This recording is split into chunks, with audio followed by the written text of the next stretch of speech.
Welcome to tutorial info. In this video I'm going to show you how to increase your frame rate in the Mini World Creata game.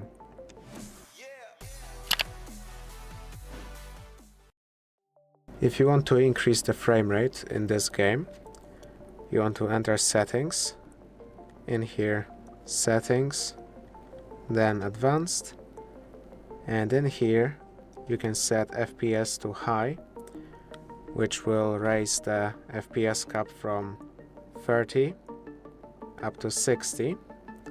But if your phone has trouble reaching those 60 FPS, you might consider taking the settings down, of course, because if you have it on ultimate and you have a weaker phone, then especially during gameplay your frame rate might go low.